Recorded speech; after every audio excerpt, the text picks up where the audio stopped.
Howdy, with this video, I want to go over the self-regulated learner essay assignment. Make sure you understand what I'm looking for there. Doing this video on Saturday, February 6th. For Monday, the 8th, Journals 3 and 4 are due. Those are two journal entries trying to get you ready for this self-regulated learner essay, giving you a little background and a few things to talk about there.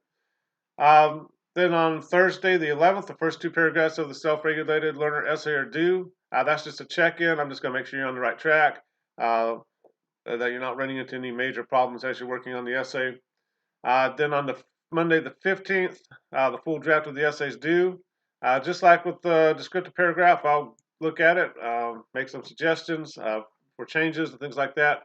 Then you'll revise it based on my commentary and submit the final version on the 18th. Also in there, you're going to revise, I'm going to grade that descriptive paragraph, send that back to you, and you're going to revise that one more time and send it back to me. Then ultimately, we're going to post that into a e-portfolio on D2L, kind of looking ahead to the future a little bit. That's kind of what we're going to be doing for the next 2 weeks. Want to go to the content page on D2L. Kind of got ahead of myself there. If you come down here, you'll see that self-regulated learner essay assignment, and you'll also see the sample essay I'm about to go over as well. I already got those downloaded and open, so we're going to look at it here. But for this essay, it's going to be 550 word minimum. You guys notice the word count gets higher, the amount of paragraphs get more, and essays get a little more complex and a little longer as we go through the course.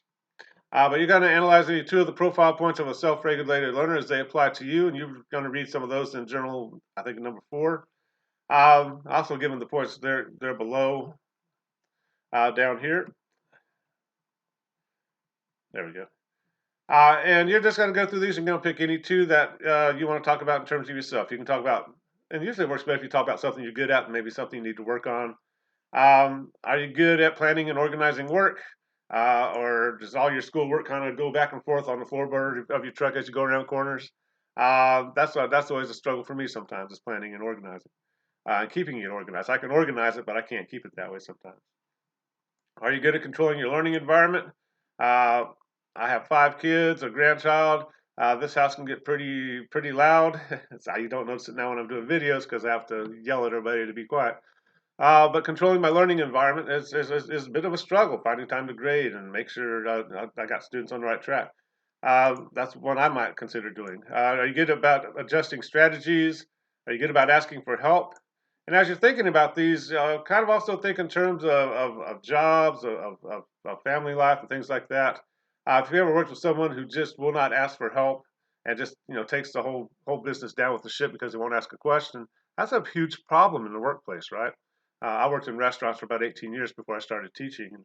That was always a huge one. Why did you just ask me? And then they go, I don't know. And they're like, yeah.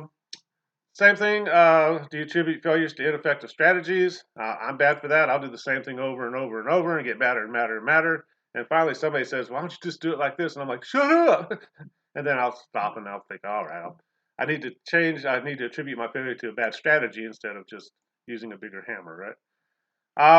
And some of these, hopefully, again, try and pick one you're good at, maybe one you're not so good at, and kind of mix it up a little bit. But you're going to pick any two you want to work with there. And basically, the whole idea is the question is, how are you a good student? How could you maybe be a better student through these profile points? But make sure you stay focused on your experience. You're not telling the reader how they could be a better self-regulated learner. You're telling the reader why you're a good one or how you could be a better one, right? Totally focused on yourself. This is you're going to see with the journal entry number 4. But there, make sure you meet the guidelines there. The first 3 paragraphs should be at least 150 words each. And we're going to talk about the paragraphs here in a second. Your concluding paragraph should be at least 100 words. So that's where the 550 words comes from. You should use at least 7 uses of figurative language. Again, this should be kind of a fun essay to read, kind of like the descriptive paragraph. If you're telling me about something that was really, really good, one of you talking about a bacon cheeseburger that was smoked, that's like, golly, coming to your house tonight with very good figurative language. It made me hungry, right? Same thing here. Don't just say my desk is messy. Tell us what it looks like. Do you have like moldy sandwiches at the bottom of your paper pile and assignments from three years ago? What's going on? Or is it nice and neat and you got your pins here and your I don't know if anybody uses pins anymore, but I have my computer here and this here and this here and this here. And you should not do research for this essay. This just should be totally focused on your experiences. Um, let's go to the sample essay and see this in action. This is from a dual enrollment student. The essay is I modified it. Make sure you have the formatting right, of course. Good creative title. And the first paragraph, you want to introduce yourself as a student. Are you, fresh out of high school and starting Northeast State? Have you been out of school for quite a while and returning to school? That can make a difference in your approach to your studies, right? If you're going to talk about yourself in high school, what kind of student were you? Were you like this student, 4.0, and in all these clubs, and ready to go and tackle the world? Maybe you're more like me in high school. I just did enough to keep my mother off my back and have a car. That was my main goal in high school. I was not a good high school student. It really took my second time in college before I became a good self-regulated learner. So, don't tell us your entire life story. Kind of stay focused on you as a student and how you learn, things like that. And then you want to get to the end of that first paragraph and give us your thesis statement. This is going to be a big difference from the paragraph. My thesis statement's a one-sentence statement that tells us what your essay is going to be about. So basically, I should be seeing both of the profile points you're going to talk about in the body of your essay within this thesis statement. So here, as a self-regulated learner, I've become successful at planning and organizing my work and controlling the learning environment around me to reduce distractions. So she's going to talk about two things she's good at. I can kind of see it in her introduction. She's a pretty good student to begin with. So she's going to say, well, here's what's working for me, and hopefully it's neat to see the research supporting the effort you're making if things are working out for you. But that's the first paragraph. Introduce yourself, give us a little background, then get to your thesis statement.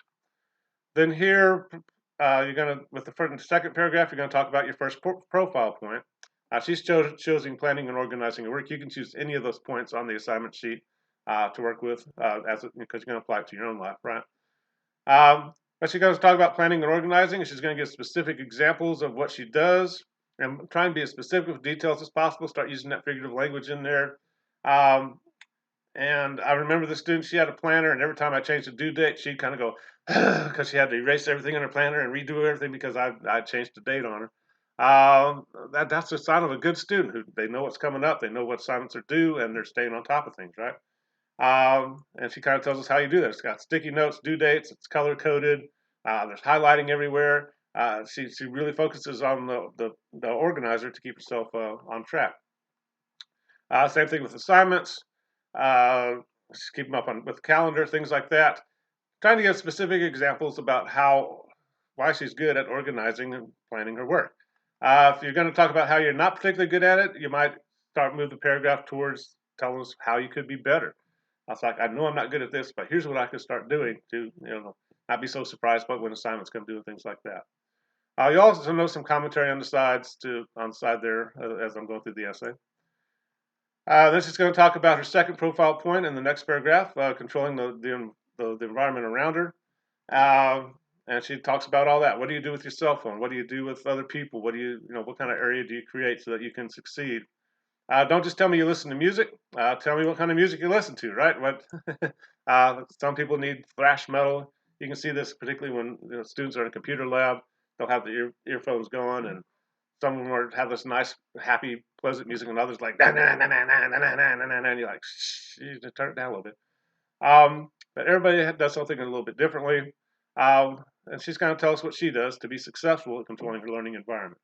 That's what you want to do. Give us good examples of whatever profile point you're working with and show us how that works and why you're good at it or why you might need to work on this area in your studies. Then the fourth paragraph is going to be a concluding paragraph. Don't just restate what you've already said. You might have been taught to do that in speech classes or something. Generally, with writing essays, you're trying to kind of building towards this conclusion. What's the big point? And what are we supposed to take away from this? And you might talk about how, hey, if I learn some of these self-regulating learning skills, I can apply this to my future career, right? If you're going to be a welder, you don't want to get to the top of the tower and realize you left half your equipment down at the bottom, right? You want to be organized and have your work planned out for you. Or whatever profession you're going in, you're going to use many of these profile points to succeed. And you might get into that because everybody's here for a certificate. you're looking to get into the workforce quickly, might just go ahead and apply these profile points to the workforce in which you hope to do there. Same thing with family life. I have 5 kids. If we don't plan and organize, it's chaos pretty quick, right? All of a sudden, everybody's in charge and nobody's getting anything done. But that's kind of what we're working with. Again, that's how the 4 paragraphs are going to work. And it looks easy when you first look at it. It's not always easy to talk about yourself and what you can do. But if you have questions about it, I can't get back to. Well, here we go. Sorry. If you have any questions about it, let me know. Again, you can pick whatever points you want to work with. Some people struggle with different things. Some people have, struggled to seek help, and they'll get the help they need to succeed in courses. That can be a killer with an internet class. You got to ask questions, right? But if you're going to pick any 2 of those points, focus on these in the body of your essay. Tag on the introduction paragraph and the concluding paragraph, and you'll have your 4-paragraph essay. Again, we'll see what the first 2 paragraphs look like next Thursday, and journals number 3 and 4 are due on Monday. If you have any questions, be sure and let me know, and we'll talk to you later. Bye-bye.